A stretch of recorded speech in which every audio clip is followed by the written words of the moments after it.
Setelah kemudian jadi manusia, ya, jadi manusia, maka ditiupkan lagi untuk yang kedua. Bahkan di riwayat tertentu disebutkan 3 kali tiupan. Ya. Namun yang sahih, yang tepat, riwayatnya 2 kali tiupan. Jadi kita enggak sekali. Jadi itu lama sekali masanya. Ditiup pertama hancur alam semesta, lalu kemudian ada hujan penciptaan, manusia tercipta kembali. Maka tubuh kita sudah berganti, bukan tubuh yang ini.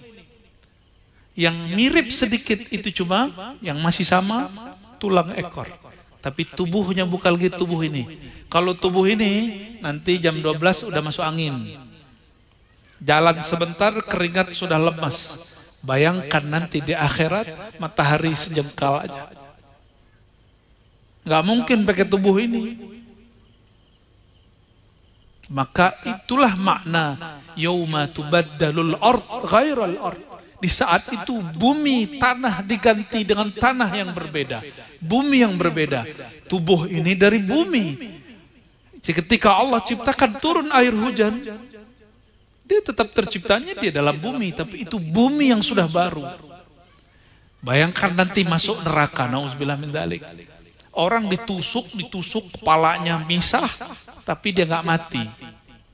Kalau tubuhnya nggak tubuh baru nggak mungkin. Disetrika, ditusuk lagi, disetrika, dipotong-potong lagi, nggak mati-mati. Jika tubuhnya tubuh manusia yang di bumi, pasti sudah mati. La yamutu fiha wa la yahya. Disebut hidup bukanlah hidup, disebut mati bukanlah mati. Itulah hidup yang paling sengsara. Nauzubillah min dzalik. Tapi tenang, di surga juga sama. Di surga, ini mohon maaf ibu-ibu, ini bukan vulgar. Satu laki-laki Allah kawinkan bisa 70, berapa kalau yang dipakai sama teroris itu? 72, itu mah dikit. Hadisnya kan Hasan. Kalau yang sahihnya lebih banyak. Suka-suka. Lahum ma yasha'una fiha waladaina mazid. Suka-suka kamu mau berapa istri. Mumpung masih bisa cemburu di sini Bu. Di sono nggak ada cemburu lagi. Ya. Ini bukan dalil Pak ya untuk ibu-ibu, bukan. Satu laki-laki diberikan 100 kekuatan. Laki-laki terkuat di dunia. Kalau di dalam Al-Quran, satu laki boleh nikah 4. Berarti di sana minimal nih bapak-bapak ini istrinya 400 nih kayaknya. 400 itu kekuatan apa yang Allah berikan? Gak mungkin tubuh ini. Tubuh ini wahid saja sudah dhaif ya. Ya, yang ngerti bahasa Arab aja deh. Ya. Lailah wahidah, Masya Allah, ajizah. Kata guru saya dulu orang Arab, kamu mau nikah sama orang Arab? Asyra ayyam tamut katanya. Kamu nikah sama orang Arab 10 hari mati. Maksudnya apa, Syekh? Orang Indonesia makan ayam potongannya itu dipotong 10 atau 12 makan. Sedangkan kami 1 ayam 1 orang. Bisa 2 ayam 1 orang. Asyra ayyam tamut. 10 hari mati. Itu canda-canda orang Arab, dan itu kiai-kiai Arab loh. Maka jangan heran kiai-kiai ini sekarang lebih jorok dari preman ya. Cuma joroknya disyar'ikan dikit. Kembali ke sini ya. Bapak Ibu yang melakukan Allah, saya ingin menceritakan kiamat tapi yang orang nggak merasa takut. Nah, maka diseling-selingi dari tadi. Karena aslinya kalau cerita ini pakai kolbu yang agak sedikit mendalam, kita bisa nangis-nangis, bisa teriak-teriak. Ya. Cerita tentang sakratul maut orang sudah nangis, gimana cerita tentang ini? Nah, saya mau masukkan tentang ini, tapi kita sembari masih santai. Ya. Setelah manusia tercipta lagi, tubuhnya sudah menjadi tubuh yang super, yang kuat. Barulah kemudian ditiupkan satu lagi, pingsanlah mereka. Berarti tiupan pertama manusia sudah berkumpul. Ada 2 kali Tiupan pertama orang udah ngumpul. Coba dari zaman Nabi Adam sampai akhir masa, akhir zaman, semua manusia hidup kembali. Di saat itu, mohon maaf, anak kecil baru bangun yang dicari siapa? Emaknya, bapaknya. Benar ya? Maka kata Imam Sya'rani, siapa yang tidak punya ayah rohani selama di dunia, sungguh sengsara dia hidup nanti di akhirat sana. Kalau tubuh ini punya ayah fisik, sedangkan ayah yang di sana bukan ayah yang itu lagi. Maka disebutkan dalam Al-Quran, yauma yafirrul mar'u min akhihi wa ummihi wa abihi wa sahibatihi wa banihi.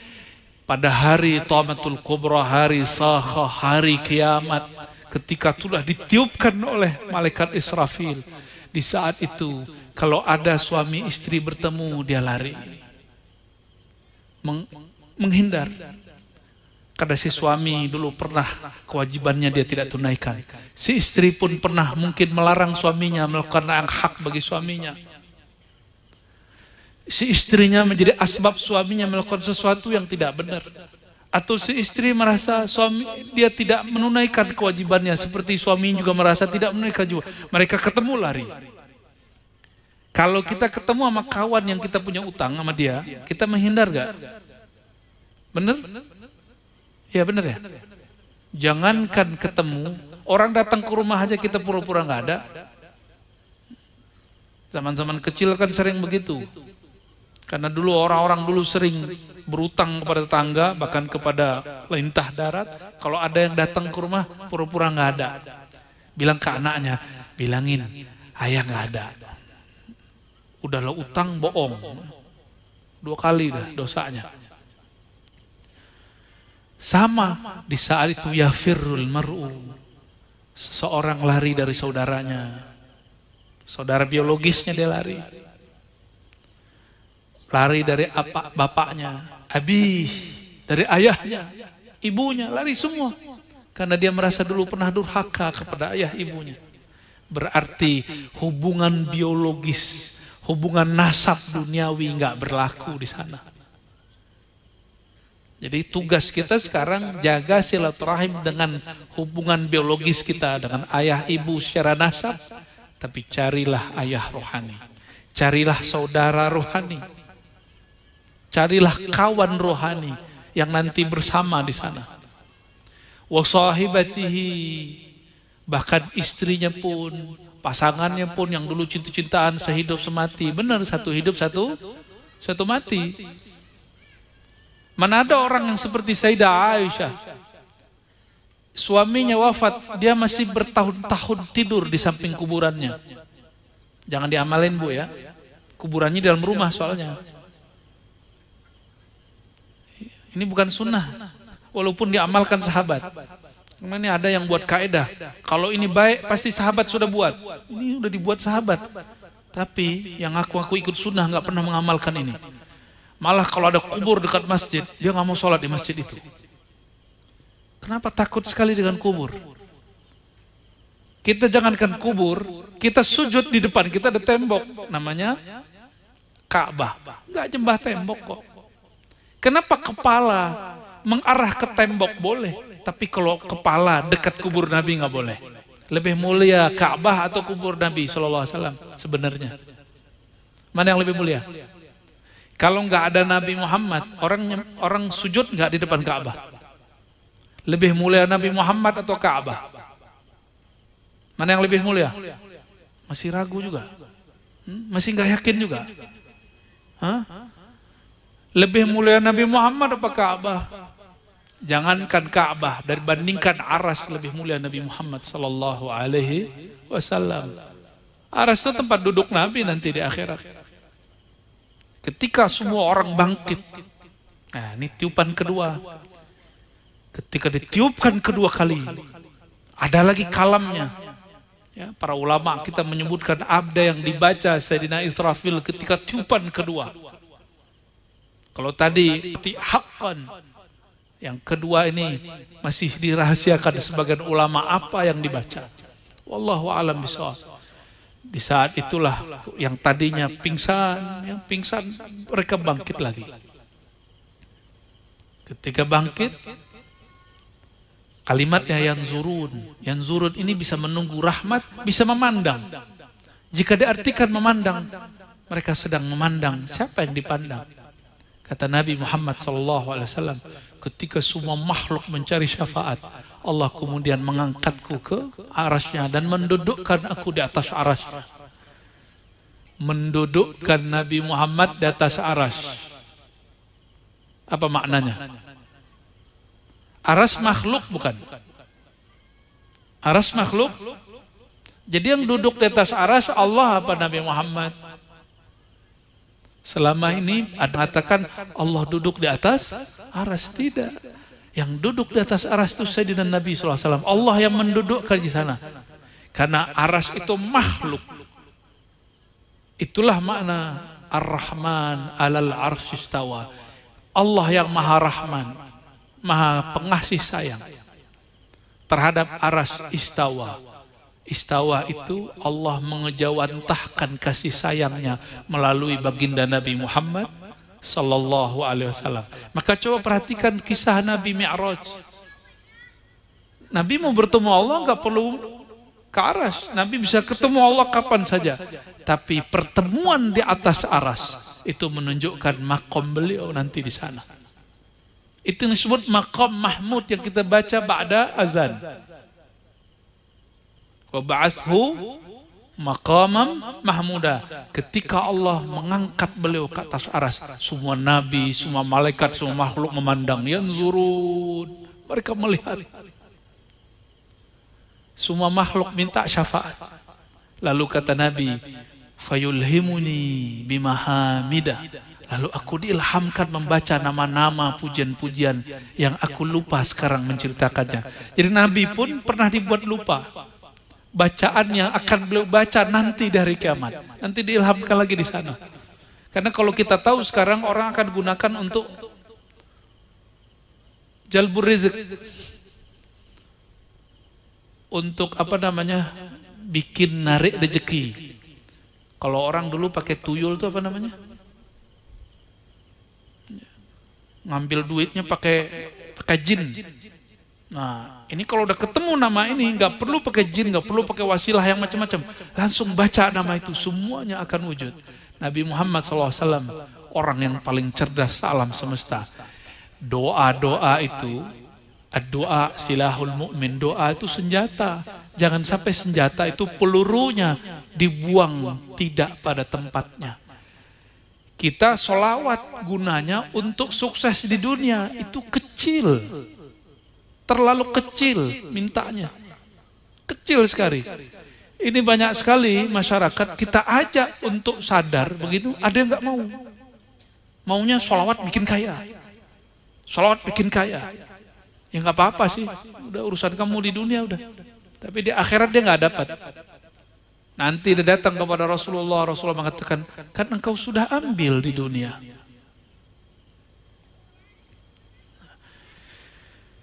Jamaah yang dimuliakan Allah, ini purnamanya udah muncul belum? Masya Allah. Ini ikut hancur nanti. Ditiup trompet itu, dia ikut hancur. Habis semuanya. Ada satu potret kehancuran ketika sangkakala ditiupkan. Idza syamsu kuwirat. Apa arti kuwirat? Ketika matahari digulung, tuh matahari bisa digulung. Di sini ada kalimat. Fataji'ul arwah ila ajsadiha. Tadi hujan di bumi, manusia ada lagi, langsung gede. Jadi nanti nggak ada hamil. Ibu-ibu nggak hamil lagi, Bu. Tenang, Bu ya. Hamil susah nggak? Langsung gede. Umurannya sekitar 30-an, 32, 33. Seumur Nabi Isa diangkat ke langit. Itu umur produktif, umur manusia paling kuat. Karena itu setengahnya umur Nabi Muhammad SAW. Nabi Muhammad wafat sekitar 63. Setengahnya berapa? 30. Kira-kira segitu. Kira-kira segitu. Itu umur lagi kuat-kuatnya. Kuat cari makan, kuat kerja, kuat kawin ya. Yang belum nikah-nikah 30 segera nikah. Ya. Kalau nggak minta cariin. Ya. Ketika tubuh sudah jadi lagi dengan tubuh yang lebih sempurna, fataji'ul arwah ila ajsadiha. Lalu ruh datang ke tubuh. Maksudnya apa itu? Ruh disuruh masuk ke dalam tubuh. Terlahir kembali, apa istilahnya? Reinkarnasi bahasa Arabnya tanasuh. Itu tidak ada dalam ajaran Islam. Reinkarnasi itu kenapa tidak diyakini dalam ajaran Islam? Karena kalau reinkarnasi orang mati, nanti hidup lagi, mati, hidup lagi, mati, hidup. Nggak ada kiamat jadinya. Yang ada itu di dalam Al-Quran itu atau dalam hadis istilahnya agak rumit. Mungkin boleh disebut tanazzul atau istilah ini maji, datang kembali. Apalah istilahnya saya tidak tahu. Nanti tanyalah para kiai, para masyayikh. Ini disebut istilahnya apa? Ruh diambil oleh Allah, tubuh mati. Disisakan ekor, tulang ekor. Tapi ruh masih ada. Saya mau tanya, ruh itu fisik atau non-fisik? Maka jika disebut ditiupkan ruh ke dalam badan, ruh bukan menempati badan. Karena dia bukan fisik. Apa sebutannya ini? Didatangin ruh kembali. Menitis kembali. Hidup lagi, tapi ini bukan reinkarnasi. Karena reinkarnasi masih di bumi, muter di bumi. Jadi jika yang disebut peniupan ruh kembali, itu ada di dalam Islam. Yang tidak ada itu reinkarnasi. Di bumi. Jika yang dimaksud reinkarnasi, inkarnasi bukan reinkarnasinya. Berpindah ke alam yang lain, dengan tubuh yang lain, di alam yang bukan alam bumi, tapi di alam akhirat, itu ada dalam Islam. Ini dalilnya. Ini dalilnya. Ya. Bahkan, al-ulama warasatul anbiya. Ulama pewaris para nabi. Ini Nabi Muhammad SAW menghindari lafaz reinkarnasi sebenarnya. Ulama pewaris para nabi. Pewaris. Kalau waris pasti keluarga yang menggantikannya. Maka spirit ulama dulu mengalir, diwariskan kepada ulama. Para nabi dulu diwariskan kepada ulama. Supaya tidak terbayang reinkarnasi. Itu maksudnya. Nah, namun beberapa guru kita nyebutnya tanazzul. Turun kembali bertugas. Ternyata ada hadisnya dan ada ayatnya. Di dalam hadis Nabi dikatakan para syuhada pejuang, jika mereka meninggal, mereka meminta kepada Allah, hidupkan kami kembali. Tapi karena dalam Islam tidak ada reinkarnasi, maka mereka mewariskan spiritnya kepada orang di akhir zaman. Jadi kita ini bisa satu orang, itu ada spirit di belakang kita. Pendahulu-pendahulu kita, bisa ulama, bisa umara, bisa nabi. Sallallahu alaihi wasallam. Ya. Jadi tolong digarisbawahi, tidak ada reinkarnasi dalam pengertian apa? Tubuh, ruh pergi, terus lahir lagi di bumi. Enggak ada. Yang ada tawarus, waris spirit kalau di bumi. Jadi di bumi ini yang ada waris spirit di dunia. Sedangkan bumi hancur, ruh dikembalikan. Ini boleh disebut inkarnasi, tapi bukan reinkarnasi. Berpindah ke alam yang lain, ke tubuh yang berbeda. Tapi basicnya sama. Pernah dengar ini sebelumnya? Pernah ya? Ajaran sesat enggak?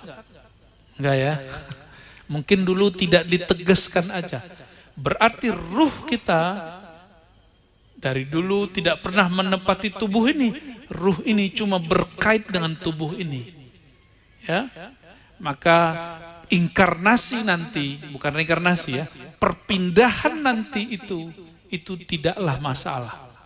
Tidak bertentangan dengan akidah ahlus sunnah. Karena ruh imateri, tubuh materi. Jadi tidak ada namanya ruh memasuki tubuh dalam pengertian seperti air memasuki gelas. Apalagi Allah meniupkan ruhnya kepada Sayyidina Adam dan kita.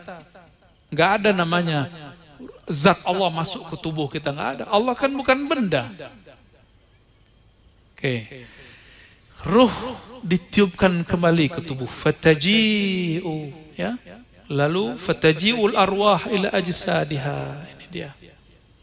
Lalu arwah kembali datang ke jasadnya. Lalu bertahap dia hidup, summa yaqumun. Lalu tiba-tiba dia bangun, lalu dia gini-giniin debu. Bangun dari kubur. Kita kalau habis main pasir berdiri gimana? Gini-giniin nggak? Sama. Fayanfudduna turab. Ya. Nah, itu terjadi. Bapak Ibu, saudara-saudari dikasihi Allah, berarti nanti ruh ini akan ditiupkan ulang. Akan ditiupkan ulang. Jika ruhnya di dunia, ruh tidak pernah rusak sama sekali. Sudah menemukan siapa ayahanda hakikinya, induk hakikinya, jalannya menuju Allah menjadi mudah. Ini yang dikalamkan Imam Abdul Mawahib Abdul Wahab Asy-Sya'rani dalam kitab beliau. Ya, maka hendaklah seorang murid mencari gurunya yang akan menjadi ayahanda ruhaninya. Karena tubuh ini ayahnya pasti akan meninggal. Di antara kita ada ayahnya yang sudah meninggal. Tapi ruh, dia kemudian jika mengenal ayahanda ruhaninya, dia aman di sana. Aman di sana. Kita kalau masih kecil, ada masalah, ngadunya pasti ke ayah, ke ibu.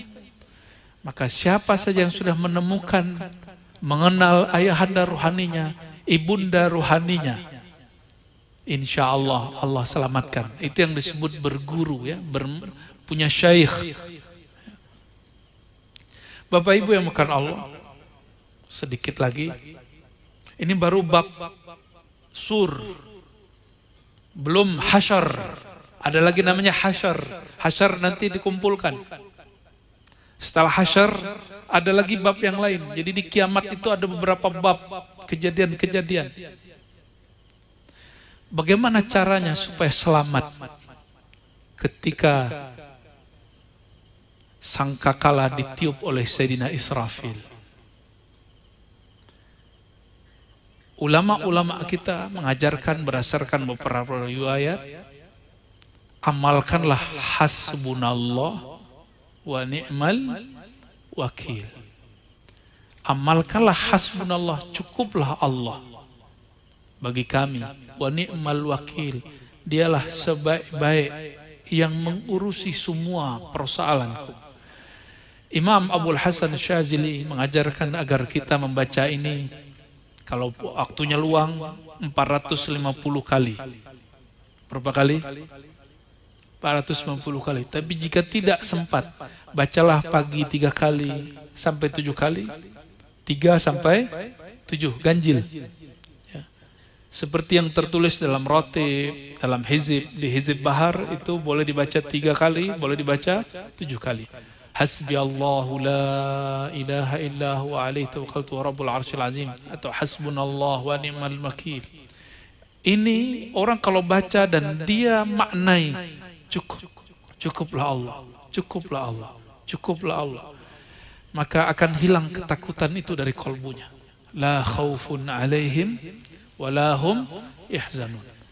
Maka insya Allah siapa saja mengamalkan ini setiap hari, amina minal faza', maka dia aman dari kekagetan. Walaupun kita bukan syuhada, kita bukan wali, bukan nabi, bukan malaikat, nanti kita akan digabungkan di barisan para syuhada dan aulia. Insya Allah. Yang beramal hasbunallah wa ni'mal wakil siapa?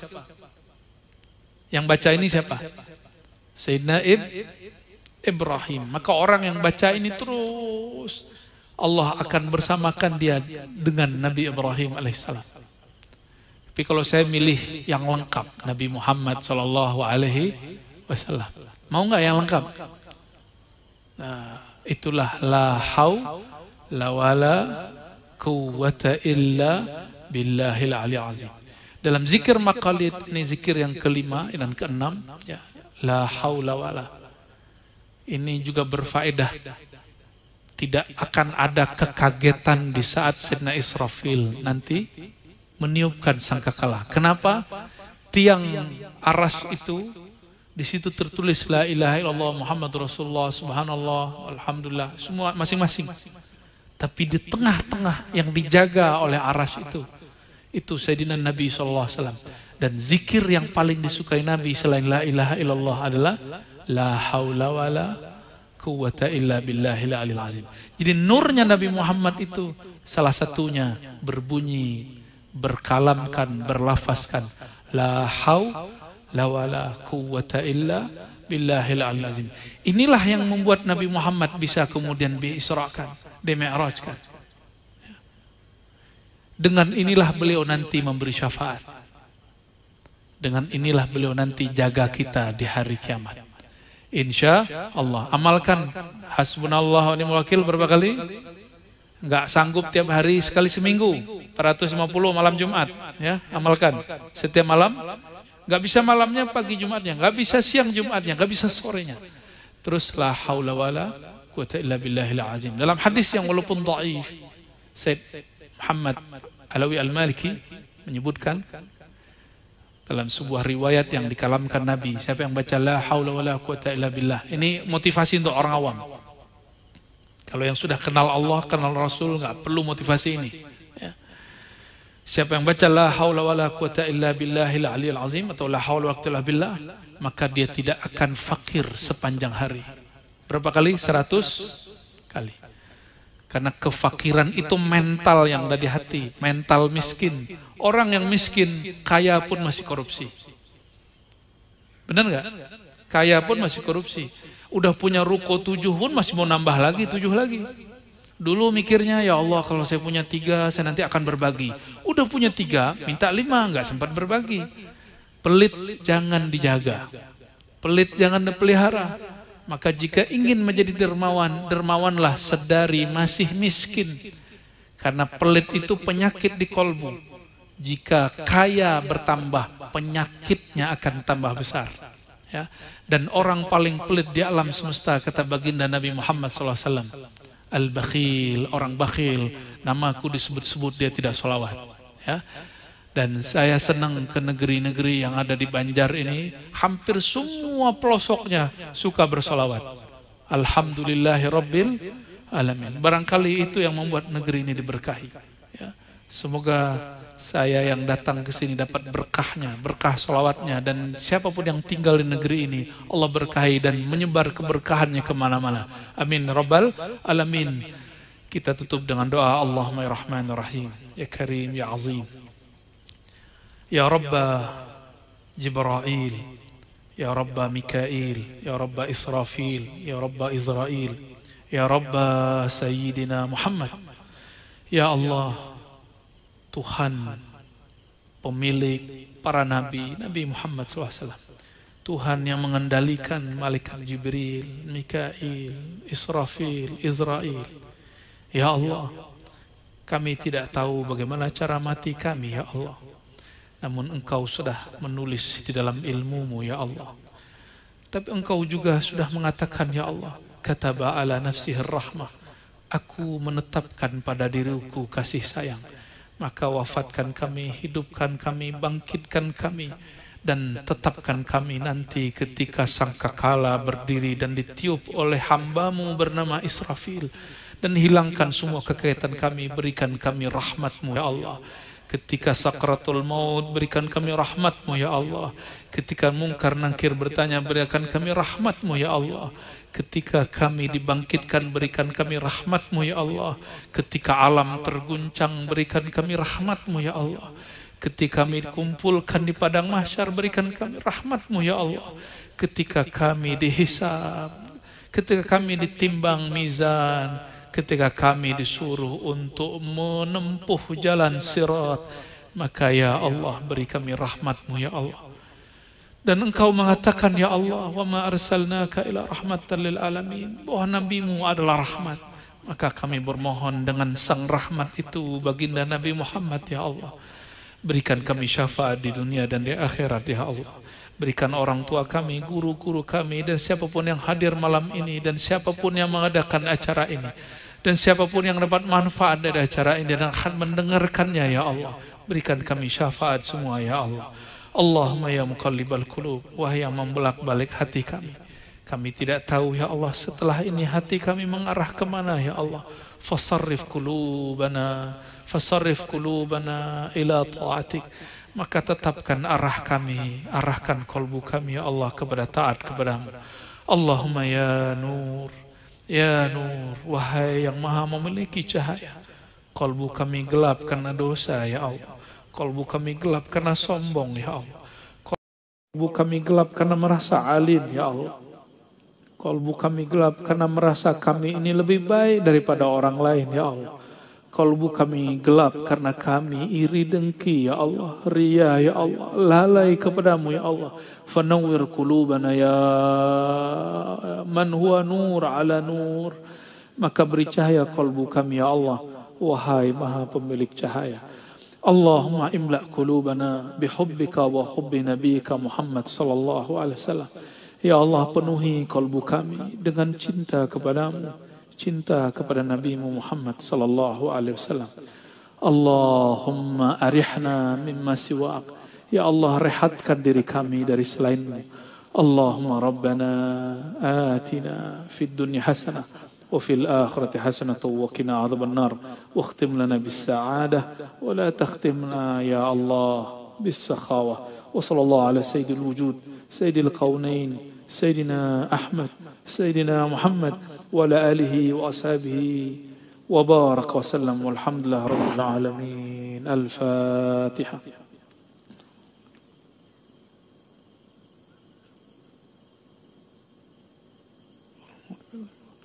آمين آمين يا رب العالمين. استجب دعواتنا بالسر سيدنا الفاتح سيدنا محمد صلى الله عليه وسلم، وبسر سورة الفاتحة، وبسر الصلوات على نبينا محمد صلى الله عليه وسلم، وبسر هذا المجلس. سبحان ربك رب العزة عما يصفون وسلام على المرسلين والحمد لله رب العالمين. سبحان